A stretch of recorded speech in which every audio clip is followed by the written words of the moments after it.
Welcome to the Great Detectives of Old Time Radio. From Boise, Idaho, this is your host, Adam Graham. If you have a comment, email it to me, box13@greatdetectives.net. Follow us on Twitter at Radio Detectives, and check us out on Instagram, instagram.com/Great Detectives. If you are enjoying this podcast, please follow us using your favorite podcast software. Today's program is brought to you in part by the financial support of our listeners. You can support the show on a one-time basis, support.greatdetectives.net, and you can also become one of our ongoing Patreon supporters for as little as $2 per month. Just go over to patreon.greatdetectives.net. Now it is time for this week's episode of Sam Spade. The original air date, December the 8th, 1950, and the title is The Dry Gulch Caper. The National Broadcasting Company presents The Adventures of Sam Spade, Detective.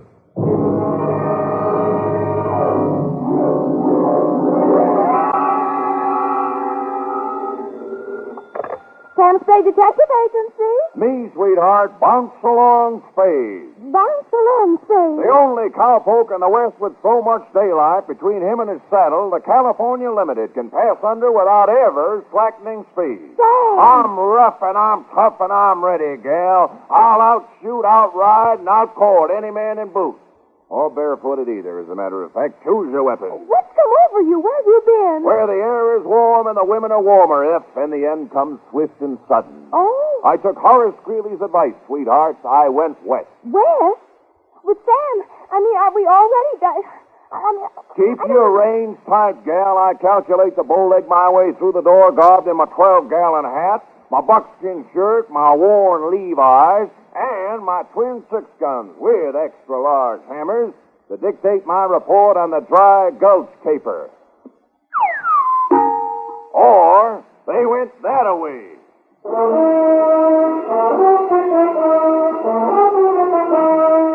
For NBC, William Spear, radio's outstanding producer-director of mystery and crime drama, brings you the greatest private detective of them all in The Adventures of Sam Spade.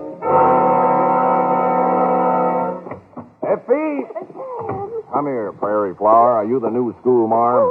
Oh! What's happened to you, Sam?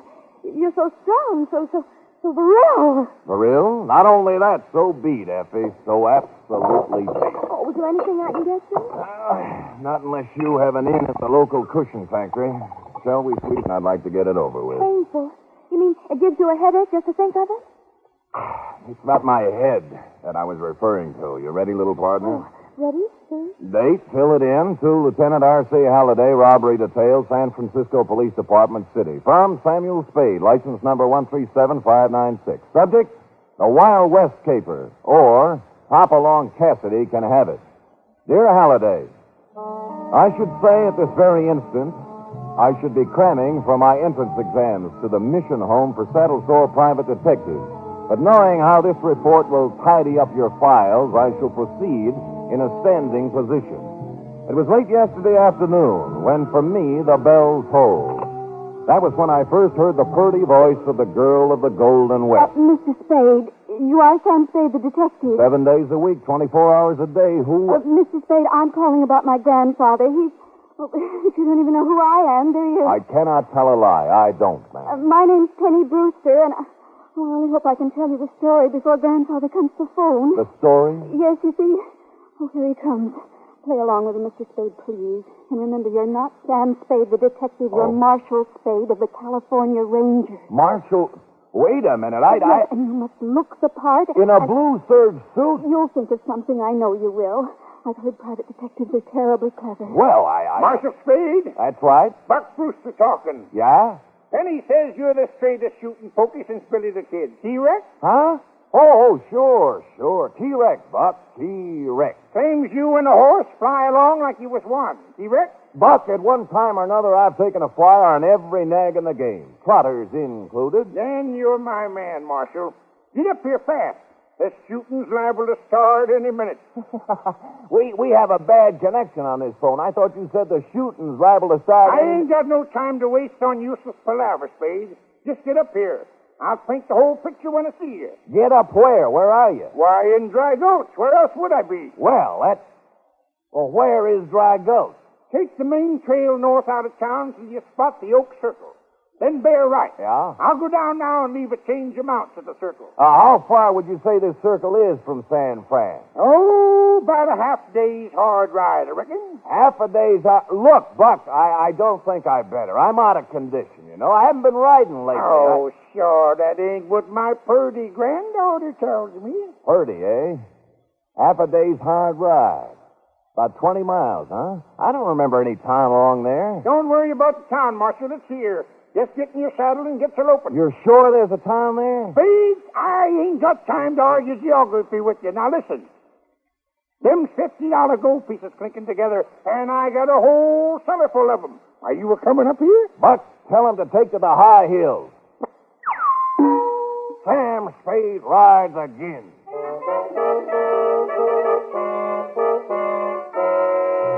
I made 2 stops before I hailed a cab and told the startled driver to proceed north on the main trail out of town. At a corner newsstand where I riffled through a Western Story magazine to determine what the saddle and sagebrush set is wearing this season, and at the Hitch and Post costume shop where I donned what I thought was a rather colorful facsimile of the same.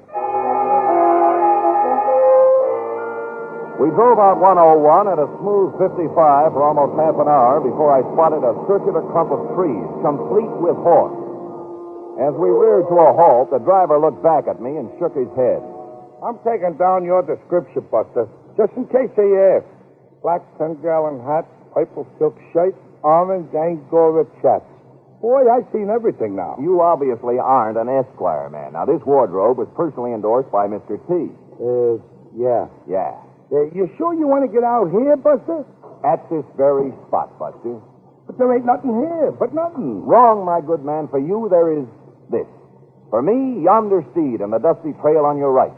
Pleasant journey back to the fort, and keep an eye peeled for the Indians. A fruitcake. I've been hauling a fruitcake. He drove off, and I staggered on the sides of my ankles toward the horse, the mount that Buck had left for me. Now, this ornery critter took one look at my costume, and as I swung up into the saddle, he shuddered, then closed his eyes, and zowie! Hey, wait for me, horse! Hey, horse! Horse!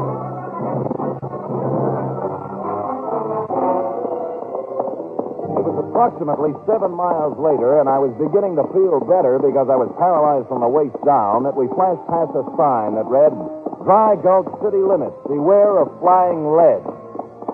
And then came Dry Gulch proper. Ramshackled buildings lined its solitary, dusty streets, roofs sagging, walls leaning crazily inward. There wasn't a human being in sight. Dry Gulch was a ghost town.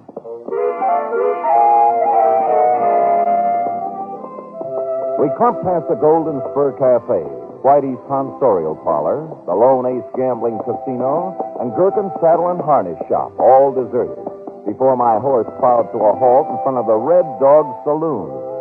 I dismounted and hobbled in. Inside, the Red Dog was a spider's paradise. Cobwebs covered everything. A Jesse James wanted poster tacked on a wall. An 1835 calendar bearing a picture of Sam Houston. Even a bottle of red-eye standing on the bar. I was washing the trail dust out of my throat when a familiar object on a shelf behind the bar caught my attention. I shoved the bottle hastily away from me and rapidly blinked my eyes.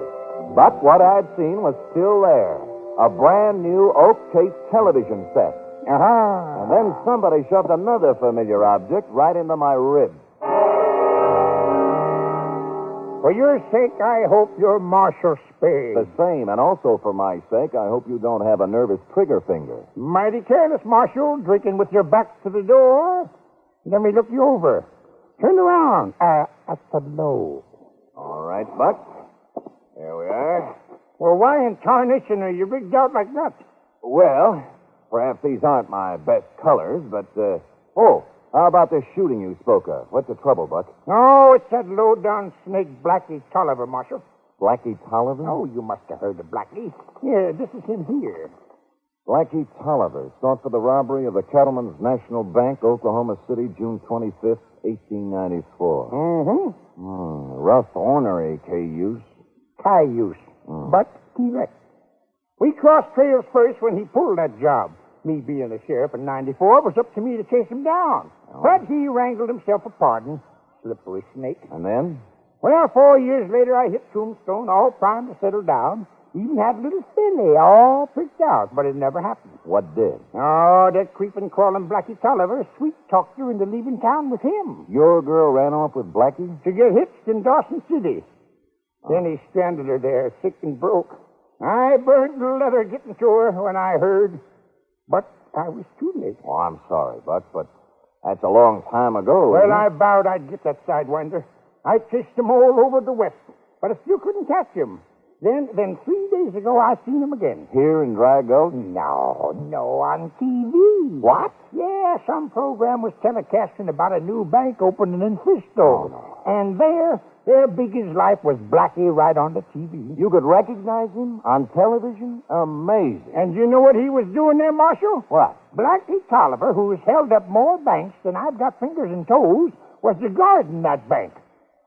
You mean he pulled a switch, huh? Trailing with the law now. Quick as the TV was finished, I writ him a letter. I challenged him to a shootout here in Dry Gulch where no one could interfere.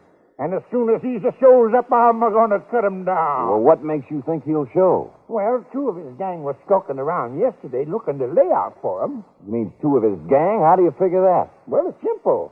I sent him that letter when they shows up. The first humans to set foot in Dry Gulch in 10 years. Yes, sir. Now, if Blackie's got a gang, I might need some help, see? That's where you come in. If things get too rough, you're going to step in and swing the tide. Me? Why, I haven't swung a tide in years. Penny!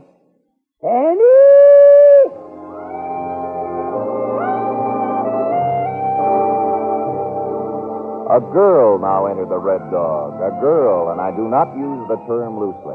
Golden hair framed a face that belonged nowhere but on a ranch romance's cover. And her plaid shirt and jeans encased the sort of figure that lonely cowpokes dream of. The sort of figure, as a matter of fact, that lonely private detectives dream of, too. Now, this is my granddaughter, Penny, Marshal. Pretty as a new saddle, ain't she? Howdy, Marshal. I've heard a lot about you. So I've heard. Show the Marshal where he'll bed down, honey. And keep your eyes open, Spade. Them varmints are liable to strike any minute. Well, you can run along now. Okay, Buck, you'll be here? Well, I wouldn't be nowhere else for the next half hour. Not with Sagebrush Sandy coming on. Sagebrush Sandy? Yes, sir. The best thing that ever happened to TV. Oh, no. The greatest stick jockey this side of the Pecos River. Now, if I can just find him. Now we remove the cake from the oven. Oh. Ready? Oh, dear, what a mess. Well, for a quick substitute dessert... Dad-ratted cooking experts. Oh, Dixieland. Yeah, Dixieland. Musical murder, that's what it is. And San Francisco police have no clue to the whereabouts of 2 armed gunmen who late this afternoon forced the guard to open the doors of the Park State Bank and escaped with a suitcase full of currency. Cooking Taken with them as expert. hostage. Dixieland bank robbers. Where in tarnation Sagebrush Sandy? Oh, and just listen to that record he's spinning. Now that's real music. Shall we, Marshal? Let's, quickly. I take it Sagebrush Sandy's program doesn't do anything for you? Well, let's say the fair does. Fresh share more. I'm glad you stayed, Mr. Spade. For a minute, I was afraid you were leaving Dry Gulch. Where were you? Outside the window you were trying to reach. You mean you heard all the things Buck said then? Uh-huh. We turn in here. Oh. This is the Overland Hotel. You're not worried about your grandfather? Oh, no, Mr. Spade. There's nothing wrong with him. He's been like this ever since I can remember. Oh? Well, here you are. Not the Fairmount, exactly. Oh, charming. About Buck. Grandfather's a very old man who's trying desperately to live in the past. That's why he bought Dry Gulch. You mean he bought the whole town? Lock, stock, and barrel. It was, a dream he'd had for years come true. A chance to live out his life in the sort of surroundings he loved. And Blackie Tolliver, the demon bank robber who came back on television the other day. I've heard about Blackie Tolliver since I was so high. This showdown with Blackie is all Grandfather talks about. And when it doesn't happen, there'll be no living with him. Unless he can be convinced Blackie was just too scared to face him. And I'm to convince him? Why me? Who could convince him easier than Marshal Spade of the California Rangers talking to him man to man? Oh, I see. Well, look, I can't take his money Play for his this. game just for tonight. Tomorrow you can leave and forget the whole thing. You will help me. Won't you, Sam? Her face was only inches from mine and getting closer every second when the silence of Dry Gulch was shattered by shouts and the sound of pounding feet. I crossed the room and peered out into the twilight. A man was running from the Red Dog Saloon toward the hotel, but nowhere near fast enough. All four of the shots that lanced out from the Red Dog caught him directly under my window. He staggered drunkenly and then fell face up in the street. As I looked down at him, two thoughts were inescapable. A, his was the same face Buck had shown me on the poster, so there was a Blackie Tolliver. And B, whatever game Penny's grandfather was playing right now was apparently one he was playing for keeps. You are listening to the weekly adventure of radio's most famous detective, Sam Spade.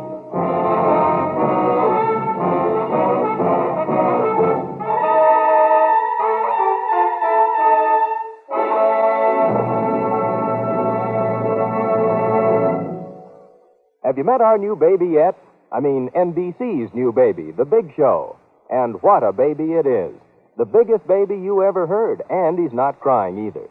Why should he cry with stars like Tallulah Bankhead, Jimmy Durante, Clifton Webb, Mindy Carson, Meredith Wilson, and a host of others to make him radio's greatest spectacle ever?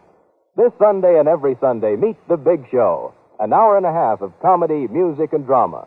All this and Tallulah, too. No wonder it's The Big Show.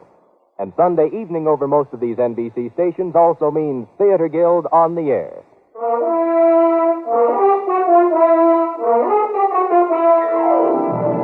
And now back to the Dry Gulch Caper, or They Went That-A-Way. Tonight's adventure with Sam Spade.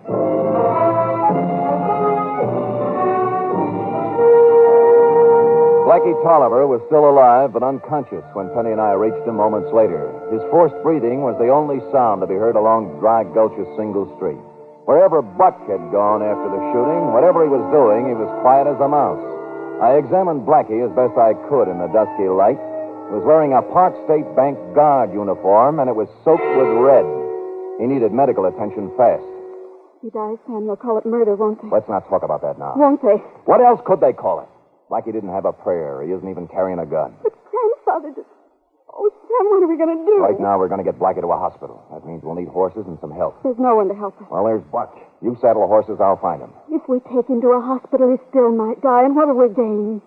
But if we didn't, no one would ever know that Grandfather... Penny.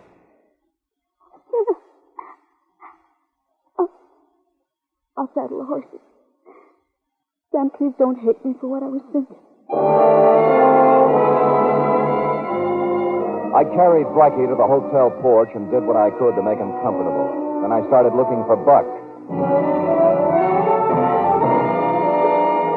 Buck's TV set was still on when I reached the Red Dog, but it was playing to a dark, empty house. I turned away to continue my search, and then I stopped. The music tearing at my eardrums was pure Dixieland. Musical murder, as Buck called it. I checked my watch. 6:23. Only 23 minutes since Penny and I left the saloon. That meant Sagebrush Sandy still had 7 minutes to go. I could see Buck taking a powder after dropping Blackie, but I couldn't see him forsaking his beloved Sandy for Dixieland before he did it. I was wondering who had switched channels when I saw what I'd missed before. A sliver of light shining under a door at the back of the room. I cat-footed my way across the Red Dog and had almost reached the door when, for the second time since my arrival in Dry Gulch, I felt a gun barrel pressed against my spine. Don't stop, Snoop. Just keep moving right on through the door. I'm sorry, sir. I can hardly hear you with that music. All right, so we can turn it off, the music.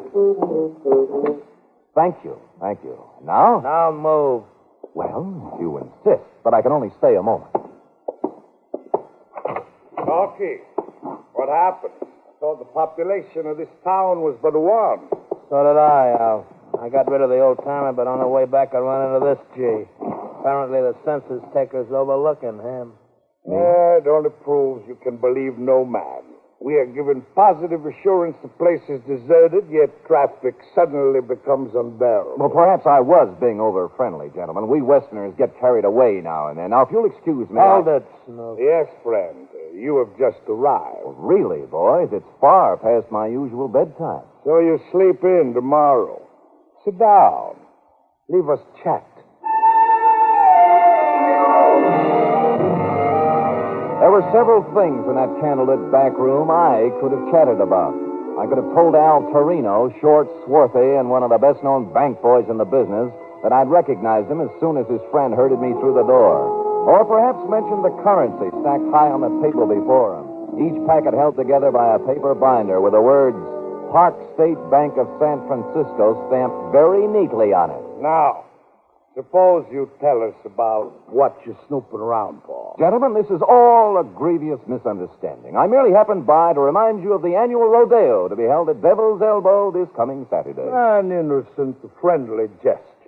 Tell us more. A most colorful event, the rodeo. Bronco busting, covered wagon races, wild steer roping, and anyone can enter. Now, perhaps you would be interested? Me?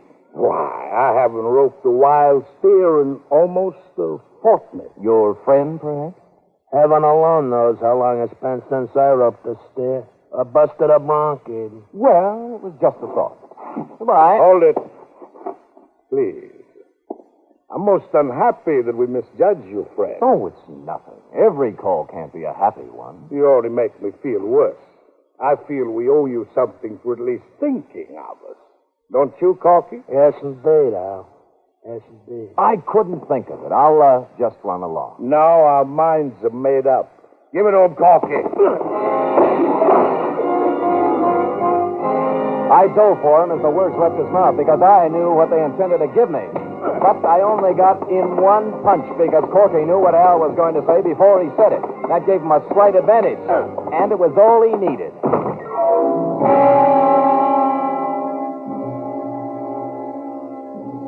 When I came out of it, I was lying in total darkness, and I wasn't alone. Oh, that blasted varmints. Wouldn't I get loose and get my hands on them? Oh. Varmints. Let me loose. Just a minute, Buck. I'll give you a hand. There you are.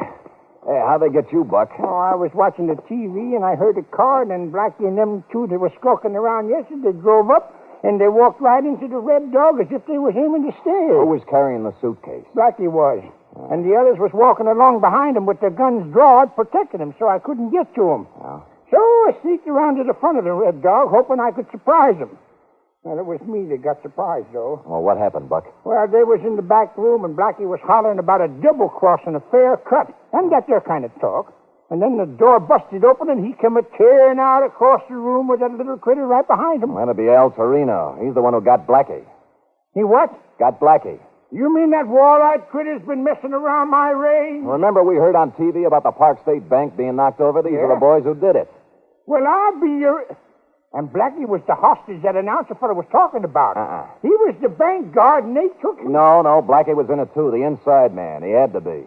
You think Blackie opened them doors for him without any persuasion, huh? I'll give you odds on it, Buck. And they didn't just happen to pick Dry Gulch as their hideout, either. Blackie must have suggested it after you wrote and told him you were up here all alone. You didn't know it, but you were handing him a perfect hideout. Yes, but why would one of his own gang drop Blackie? Torino and the other one apparently figured a lot of money for three would be even more for two. Yeah, Hey, listen to that. Yeah. Them varmints is fixing to pull out. Come on, let's go get him. I'm right with you, Buck. Hey, hold up. Hold up, you bushwhacking dudes. Hey. Oh, dad rat, it's what too late, Marshal. There they go, tearing down the back road. Is there any way we can cut across country and head them off? Oh, no, not afoot we can't. And by the time we saddle up some ponies, they'll be long. It pains me to even mention this, Buck, but I sent Penny to do just that some time ago. You did? Yeah. Well, what are we waiting for? We galloped up draws, down canyons, through streams, over cliffs, and across deserts. And the only place on me that felt good was my head, where Corky had sapped me. And finally, Buck, riding ahead of me, pulled his pony to a halt and waited for me to catch up. Somehow, I slid south off my horse's neck and was back in the saddle again when I drew abreast of them. Well, we ain't going to have to trap them dudes after all, Marshal. Huh?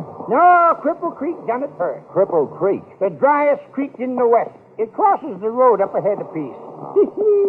And right now, them critters is sitting hub deep in sand. Come on! Let's start riding circle. Riding circle? Indian style. Oh. Round and round the car till we pick 'em off. Oh, no, Buck. We're going to handle this my way, and it won't be on horseback. Here. What fancy plan have you got? None. It's very simple. We leave the horses right here. You get as close to them as you can along the road, and I'll circle around behind them. Now, don't show yourself until I go after them. You got it? Well, all right. But I still think circling's better. I left him there and dodged from bush to boulder to tree, working my way to a position behind Al Torino and Corky. I had just reached a rock formation that overlooked the road right over their car and slipped my .38 out of its hiding place beneath the purple silk shirt when I realized that Buck wasn't going to do things anyway but his own. All right, you city-fied polecats, make your play! The old timer, Buck stood in the headlights' glare, crouched low, slightly behind Torino and his henchmen. His hands were an indistinct blur as Torino spun around, digging for his left armpit. He was fast, but it's almost impossible to outdraw a man who uses a breakaway shoulder holster. I was on my feet and running toward the car when Buck staggered backward, a look of surprise on his face, and then crumpled to the ground. I fired as I ran, and Corky's startled face was still falling forward when Al Torino caught the last of my bullets and followed him down. I reached Buck and lifted him into a sitting position. Oh, His eyes were bewildered as he looked up at me. you got me, Marshal. Easy, Buck. Now let's have a look. Oh. There we are. Here. Now, Buck, you were lucky. Just grazed a rib. You got me, Marshal.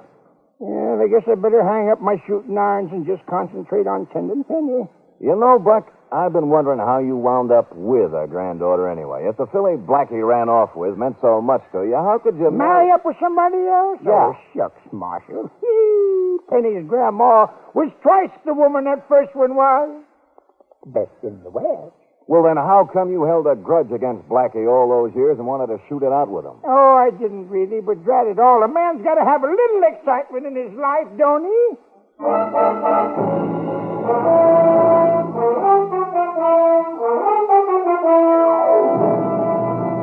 Period. End of report. Sam.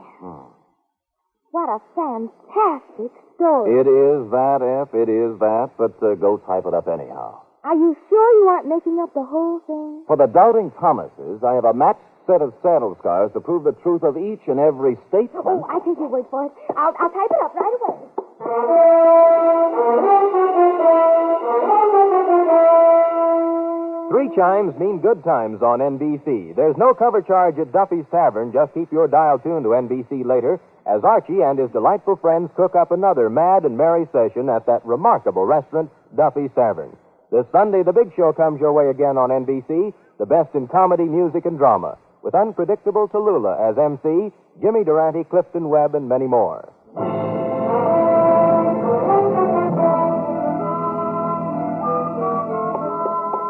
Here it is, Sam. No questions? Well, one, if you don't mind. Ask, F. Ask. Blackie died, I suppose. Indeed not. He'll be up and in fine fettle by the time his trial rolls around. But you went galloping across the desert and forgot all about him. Who took care of him? The doctor. Who else? The doctor? Yeah. What doctor? In a ghost town? Oh, besides forgetting Blackie, I also forgot there was a phone in Dry Gulch. That's how Penny contacted me in the first place, remember? And she called the doctor. Mm-hmm. This is Penny. Mm-hmm. You, sort of liked her, didn't you, Sam? Oh, she was all right in a beautiful, gorgeous sort of way. Oh, I see. We never did get to sit down and talk things over, F. In fact, I never got to sit down. I still haven't. Poor Sam. It's like Mother says, we all have muscles that we're not accustomed to use. And then when we use them, they just... They do indeed, F. Sam, the things you have to do to make both ends meet. Oh, shut up. Come here. Oh. Good night, Sam. Good night, sweetheart.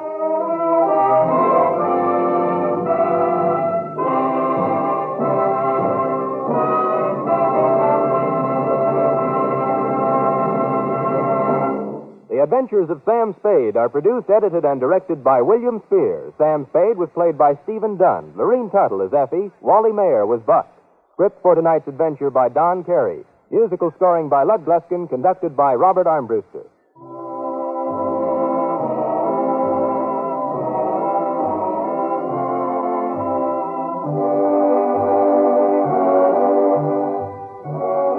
Join us again next week, same time, for another adventure with Sam Spade.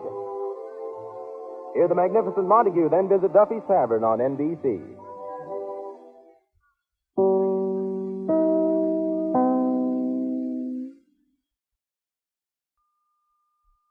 Welcome back. Great job by Wally Maher as Buck. We've heard him a week ago as Lieutenant Riley in Let George Do It, but really he was one of those indispensable performers who did so many great character roles. And certainly he's played all sorts of characters on Sam Spade over the years. And I love the twist about him not having held a grudge all these years, but just wanting to have some excitement. Also, I'm glad they were able to call the doctor as someone there remembered that this was not actually the Old West. It was also interesting to hear Alan Reed play two very different roles. He played the cab driver, and he also played Torino. And that ability of so many actors to double is one thing that makes audio drama a bit more economic than on-screen affairs. Now we turn to listener comments and feedback now. And we turn to Twitter. Richie writes regarding the terrified turkey caper. Man, this was rough. This is the only Great Detectives episode that I can remember giving up on and deleting from my playlist before it ended.